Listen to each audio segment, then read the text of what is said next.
Hello everyone, কেমন আছো সবাই? আজকে আমরা পড়বো হলো ক্লাস 3 এর পেজ নাম্বার 64। তো চলো এই পেজে আমরা অর্ডিনাল নাম্বারের প্র্যাকটিস করব।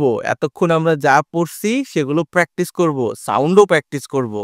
মূল পড়ার পূর্বে প্রতি ক্লাসের মতো আমরা ওয়ার্ড মিনিং গুলো পড়বো। তুমি অবশ্যই আমার সাথে প্র্যাকটিস করবা। হুম এবং প্র্যাকটিস শেষে কমেন্ট করে জানাবা তুমি প্র্যাকটিস করছো কিনা। তো চলো। Project work. প্রজেক্ট মানে কি? প্রকল্প। প্রজেক্ট ওয়ার্ক প্রকল্প কাজ বা প্রকল্পের কাজ। এভরি। এভরি মানে প্রতিটি। স্টুডেন্ট। স্টুডেন্ট মানে ছাত্র বা ছাত্রী। ক্রিয়েট। ক্রিয়েট মানে তৈরি করা। হোম। হোম মানে বাড়ি। লাইব্রেরি। লাইব্রেরি মানে পাঠাগার। কনসিডার। কনসিডার মানে বিবেচনা করা, কোনো কিছু চিন্তা করে দেখা। ধরো আমি তোমার কাছে যা বললাম যে তুমি আমাকে একটা বই ধার দাও, তুমি কি করলা? একটু চিন্তা করলাম, দেয়া যায় কিনা একটু চিন্তা করে দেখি। এটা হলো কনসিডার করা। অ্যাভেলেবিলিটি। অ্যাভেইলেবিলিটি। আবার অ্যাভেইলেবিলিটি সহজলভ্যতা। ধরো তোমার কাছে প্রচুর পরিমাণে আছে, কলম আছে, তুমি স্কুলে 20টা কলম নিয়ে আসছো ধরে নাও, তাহলে তোমার কাছে কলমটা অ্যাভেলেবেল আছে, প্রচুর কলম আছে। এরকম। আবার ধরো বাংলাদেশে প্রচুর পানি আছে, তাই না? আবার প্রচুর মানুষ আছে, এত মানুষ কোথাও নাই, অনেক ডেন্স, অনেক, আমরা কম জায়গায় অনেক মানুষ বাস করি। এটা হলো availability. Book shelf. Book shelf বইয়ের তাক। সুইটেবল। সুইটেবল উপযুক্ত। স্পেস।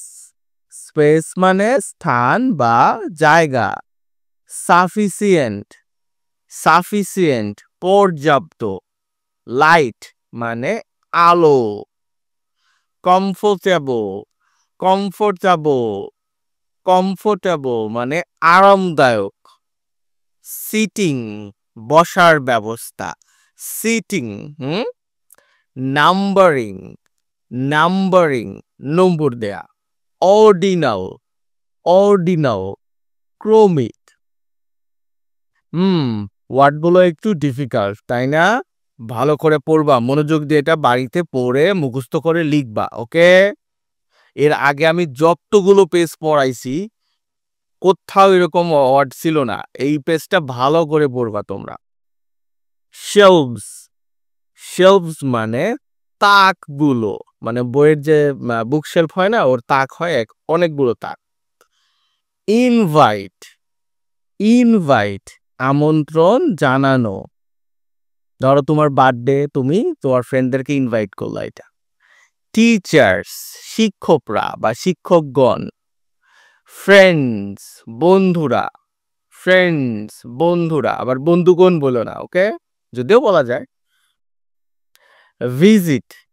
ভিজিট মানে ভ্রমণ করা বা দেখা করা, কারোর সাথে মিট করতে যাওয়া। কমপ্লিট। কমপ্লিট পূরণ করা বা সম্পূর্ণ করা। নেম। নেম মানে নাম। মান্থস মাসগুলো, মানে অনেকগুলো মাসকে মান্থস বলা হয়। ইউজ। ইউজ মানে ব্যবহার করা।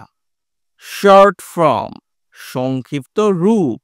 সেন্টেন্স বাক্য। পড়া হয়ে গেল ওয়ার্ড মিনিং গুলো। তুমি কিন্তু অবশ্যই আমার সাথে সাথে প্র্যাকটিস করবা, আর তুমি এতক্ষণ প্র্যাকটিস করছো কিনা সেটা আমাকে লিখে জানাও, লাইক দিয়ে দাও দ্রুত ভিডিওতে। এবার চলো মূল পড়ায় চলে যাই। প্রজেক্ট ওয়ার্ক প্রকল্পের কাজ। এভরি স্টুডেন্ট মানে প্রত্যেক শিক্ষার্থী। উইল ক্রিয়েট মানে তৈরি করবে। এই হোম লাইব্রেরি একটা হোম লাইব্রেরি তৈরি করবে, বাড়িতে লাইব্রেরি বানাইতে বলছে। দে উইল কনসিডার তারা বিবেচনা করবে। দা অ্যাভেইলেবিলিটি মানে সহজলভ্যতা বিবেচনা করবে। কিসের সহজলভ্যতা বিবেচনা করবে? অফ বুকশেলফ মানে বুকশেলফের সহজলভ্যতা, তাদের বাড়িতে যেটা আছে যদি বুকশেলফের মতো কোনো কিছু থাকে তাহলে সেটা নিয়ে আসবে। আবার ধরো সুইটেবল প্লেস মানে উপযুক্ত স্থান কোথায়, কারো ধরো নিজের রুমে জায়গা আছে, কারো ড্রয়িং রুমে জায়গা আছে, কারো গেস্ট রুমে একটু জায়গা আছে, সেখানেই তৈরি করবে।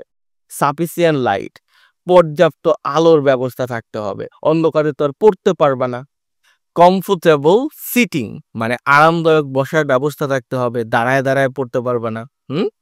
নাম্বারিং, আবার শেলফগুলোকে নাম্বার দিতে হবে। হুম অর্ডিনাল নাম্বারে দিবা, ফার্স্ট সেকেন্ড থার্ড এরকম, একদম নিচ থেকে ফার্স্ট, তারপরে সেকেন্ড, মানে নিচ থেকে উপরের দিকে শুরু করবা নাম্বারটা কাউন্ট করা। ওকে, অফ দ্য শেলফস মানে তোমার বুক শেলফের।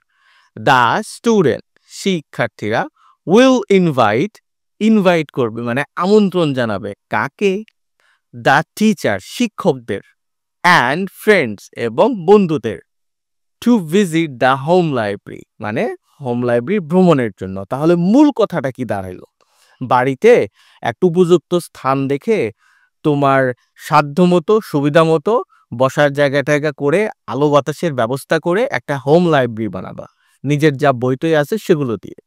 এরপরে সেইটা ভিজিট করার জন্য তুমি টিচার এবং স্টুডেন্ট তোমার বন্ধুদের ইনভাইট করবা। হুম দেখবা পুরনো বই পাওয়া যায় লাইব্রেরিতে, সেগুলো তুমি কম দামে কিনতে পারো, অনেকগুলো কিনে তোমার বুক শেলফে রাখতে পারো। আচ্ছা, চলো এবার আমরা এই যে বুক শেলফ আর দেখে নেই। এইরকম হলো বুক শেলফ তৈরি করবা।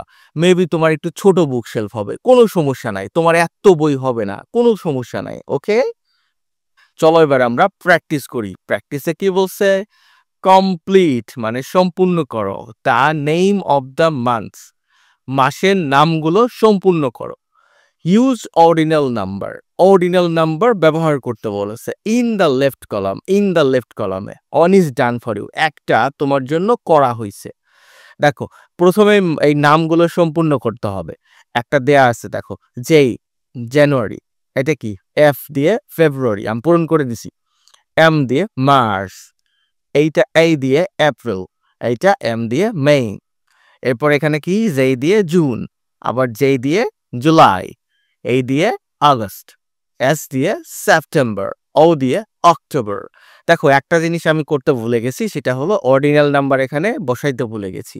আমি এটা বলে দিচ্ছি, তুমি এটা বসাও এবং আমাকে সেটা সেন্ড করো বা ইয়াতে কমেন্টে, আমি দেখে দিব। ওকে, দেখো জানুয়ারি হচ্ছে ফার্স্ট, তাহলে এটা কি হবে, পারো, সেকেন্ড, টু দিয়ে এনডি, এটা কি হবে থার্ড, এটা কি হবে ফোর্থ, এটা ফিফথ, এটা কি হবে সিক্সথ, এটা সেভেন্থ, এটা এইথ, এটা নাইনথ, আর এটা 10th। কারা কারা আমার আগেই পারছো অথবা আমার সাথে সাথে পারছো তারা অবশ্যই সেগুলো কমেন্ট করে আমাকে জানাও। 2 নাম্বার বলছে, write the short form of the ordinal number, এই যে ক্রমিক সংখ্যাগুলো শর্ট ফর্ম লিখতে হবে। সেকেন্ডের শর্ট ফর্ম কেমন হয় জানো, 2 দিয়ে এনডি। থার্ডের শর্ট ফর্ম কেমন হয়, 3 দিয়ে আরডি। এইথের শর্ট ফর্ম কেমন হয়, 8 দিয়ে টিএইচ। এখন তোমাদের প্র্যাকটিসের জন্য এগুলো আমি লিখে দিছি, এগুলো বইতে নাই, আমি লিখে দিছি। এই যে ফোর্থের শর্ট ফর্ম কেমন হবে এটা তুমি লিখবা, দেখি পারো কিনা, কমেন্ট করে আমাকে জানাও। ফিফথ, এগুলো সব বাড়িতে লিখবা এবং আমাকে অবশ্যই কমেন্টে জানাবা তুমি প্র্যাকটিস করছো কিনা। আর কিছু অভিভাবক আমার ক্লাস দেখে তাদের বাচ্চাদের পড়ান, তাদের অবশ্যই অনুরোধ করব প্র্যাকটিসগুলো ভালো করে করাবেন বাড়িতে। 3 নম্বর বলছে, কমপ্লিট দ্য সেন্টেন্স, বাক্যগুলো সম্পূর্ণ করো উইথ দ্য অর্ডিনাল নাম্বার, তোমার ক্রমিক সংখ্যা দিয়ে। January is the dash month of the year, জানুয়ারি কততম মাস, পারো তুমি? আমি এটার উত্তর দিয়ে রাখছি, আমার পূর্বেই কারা কারা এটা পারবা তারা ভিডিওটা পজ করো, প্র্যাকটিস করে আমাকে এক্ষুনি কমেন্টে জানাও স্যার আমি পারছি। ওকে, 1 2 3, আমি এবার নিচে চলে যাচ্ছি। দেখো এই যে উত্তরগুলো আমি দিয়ে দিছি। January is the first month of the year, জানুয়ারি হলো প্রথম মাস বছরের। মার্চটা কি, জানুয়ারি ফেব্রুয়ারি মার্চ, মাস কত, তৃতীয়তম মাস না, থার্ড মান্থ। এরপরে এপ্রিল কত, ফোর্থ মান্থ, চতুর্থতম মাস। এরপরে কি মে, জুন, জুলাই। তাহলে জুলাইটা হলো 7th মান্থ। এরপরে কি? August, September. তাহলে সেপ্টেম্বর হলো 9th মান্থ। আমার আগেই কারা কারা পারছো? কমেন্ট আমাকে জানিও। সবাইকে ধন্যবাদ ক্লাসটা করার জন্য।